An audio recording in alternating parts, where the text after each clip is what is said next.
Hand writing या हथ लिखत जे इल्म खे ग्रेफोलॉजी चयो वेंदो आहे। हैंड राइटिंग जी शुरूआत असांजे दिमाग़ खां थिए थी, जितां इलेक्ट्रिकल लहरूं मोटर न्यूरॉन्स खां थींदे हथ ते पहुचनि थियूं ऐं असांजो हथ तहरुक में अचे थो, जंहिंजे नतीजे में असीं हैंड राइटिंग कयूं था। हैंड राइटिंग दरअसल हिकु आउटपुट आहे। इन आउटपुट जे ज़रिए असां कंहिं इंसान जी शख्सियत जो अंदाज़ो लॻाए सघूं था। वधंदड़ टेक्नोलॉजी जे मद्देनज़र असां हर जॻह ते फॉन्ट्स इस्तेमालु कंदा आहियूं पंहिंजे जज़्बात खे ॾेखारण जे लाइ। उहो खणी टेक्स्ट मैसेज हुजे, ईमेल हुजे या इंटरनेट सर्फिंग हुजे। इलेक्ट्रॉनिक मीडिया जे दौर में जेतोणीक हैंड राइटिंग तमामु घटिजी चुकी आहे, मुख़्तलिफ़ कागज़नि ते पंहिंजी सही कंदा आहियूं, मुख़्तलिफ़ डॉक्यूमेंट्स ते, एप्लीकेशन्स ते असां पंहिंजो सिग्नेचर कंदा आहियूं। इहो दरअसल असांजी हिकिड़ी हैंड राइटिंग आहे। इन मां बि असांजी पर्सनैलिटी या असांजी शख्सियत जो अक्स नज़र ईंदो आहे। सोचियो, नंढपण में जॾहिं तव्हां स्कूल वेंदा हुयो त तव्हांखे मुख़्तलिफ़ एक्सरसाइज़ मश्कुनि जे थ्रू तव्हांखे सेखारियो वियो त कीअं लिखिजे, हैंड राइटिंग कीअं कजे। इन में वॾो टाइम लॻो हूंदो तव्हांजे माइटनि खे, तव्हांजे उस्तादनि खे तव्हांखे हैंड राइटिंग सेखारण में, छो त असां में हर इंसान मुख़्तलिफ़ आहे।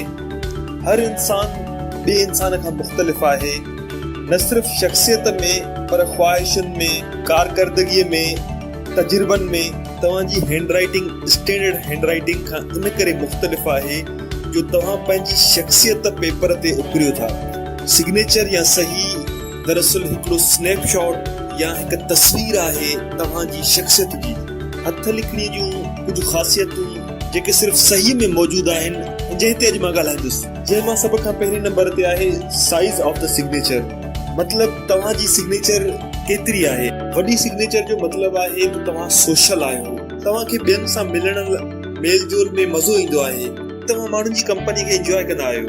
ऐं नंढड़ी सही निशानी आहे शूम जी, शर्मीले माण्हूअ जी या हिकु सादा मिज़ाज माण्हू। ऐं ॿियो नंबर आहे size of the first letter of the signature. मतिलबु त सही में पहिरियों मतिलबु तव्हांजी सही जो पहिरियों अखर कैपिटल आहे या स्मॉल आहे। पहिरें वॾे अखर सां तव्हां अंदाज़ो लॻाए सघो था त सही कंदड़ कहिड़े क़िस्म जी सोच रखंदड़ आहे ऐं ॿी दुनिया जे मुक़ाबले में पाण खे छा सम्झंदो आहे। पहिरियों अखर वॾो ऐं पोयां अखर नंढा। दरअसल सही कंदड़ इंसान ॿियनि जी हिसाब सां पंहिंजो पाण खे ॾेखारण जी कोशिशि कंदो आहे। उहो चवंदो आहे त बसि मां ई आहियां। अहिड़े क़िस्म जा माण्हू सिर्फ़ु पंहिंजो पाण खे ई मथां सम्झंदा आहिनि।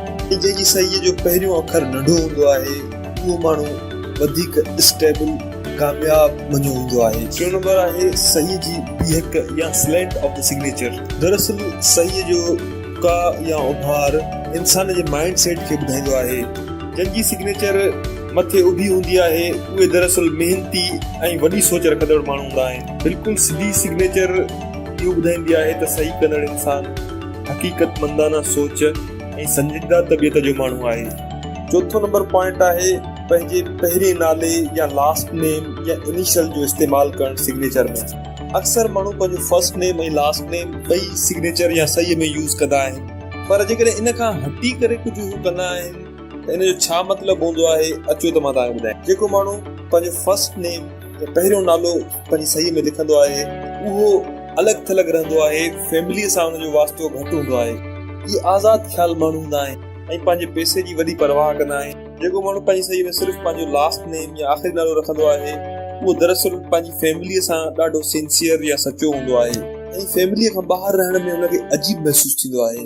अगरि कोई इंसान पंहिंजी सही में पंहिंजो पोयों नालो अॻियां करे रखे थो ऐं अॻियों नालो पोइते करे रखे थो, त उहो इंसान दरअसल पंहिंजी फैमिलीअ खे हर ॻाल्हि में पहिरियों रखंदो आहे, जीअं फैमिली चए। 5 नंबर पॉइंट आहे अंडरलाइनिंग द सिग्नेचर। तव्हां पंहिंजी सिग्नेचर खे कीअं अंडरलाइन था कयो। जो माण्हुनि जी सही में बिल्कुलु बि अंडरलाइन न हूंदी आहे। इन जो मतिलबु आहे त सही कंदड़ ॿियनि माण्हुनि खे ख़ुशि करणु न चाहींदो आहे या ॿियनि माण्हुनि खे इम्प्रेस करण जे चकर में न हूंदो आहे। उहो बिल्कुलु हिकु सीधी सादी तबियत जो माण्हू हूंदो आहे। जेको शख़्स पंहिंजी साइन या सिग्नेचर जे हेठां हिकु लाइन हणंदो आहे, इन जो मतिलबु आहे त उहो माण्हुनि खे महसूसु कराईंदो आहे त मां बि आहियां। उहो पंहिंजी मौजूदगी हर जॻह ज़ाहिर करण जी कोशिशि कंदो आहे। जेको शख़्स पंहिंजी सिग्नेचर जे हेठां 2 लाइनूं ॾींदो आहे, हुनजो इहो मक़सदु आहे त हीउ शख़्स जेको बि कमु कंदो आहे त उहो बाक़ाइदे नारा हणंदो आहे, चवंदो आहे त ॾिसो ॾिसो हे कमु मां कयो आहे। 6 नंबर आहे डॉटिंग द सिग्नेचर। कुझु माण्हू सही ख़तमु थियण खां बाद डॉट हिकिड़ो टुपको ठाहींदा आहिनि। कुझु माण्हू वरी सही जे हेठां लाइन कढी हुन जे अॻियां डॉट ॾेई छॾींदा आहिनि। हिन लाइन जो मतिलबु आहे त उहो पंहिंजी प्रेज़ेंस या पंहिंजो पाण खे ज़ाहिर कंदा आहिनि, पर डॉट जो मतिलबु ख़राबु आहे।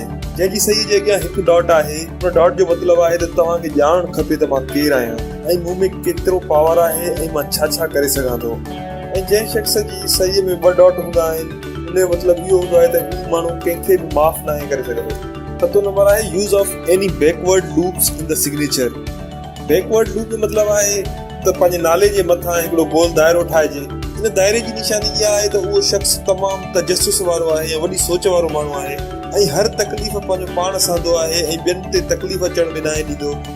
त दोस्तो, हे कुझु पॉइंट्स हुयूं जंहिंखे अगरि तव्हां नोट कयो ऐं तव्हां कंहिंजी बि सिग्नेचर इन पॉइंट्स जे थ्रू ऑब्ज़र्व करे सघो था या उनजो मुतालियो करे सघो था त सिग्नेचर करण वारो माण्हू कहिड़े क़िस्म जो आहे। सही सुञाण का एग्ज़ैक्ट का साइंस न आहे, इहो हिकिड़ो फन आहे। अगरि इहे पॉइंटूं तव्हां यादि रखंदो त तव्हां कंहिंजी बि सही जे थ्रू तव्हां उनजी शख़्सियत जो अंदाज़ो करे सघो था।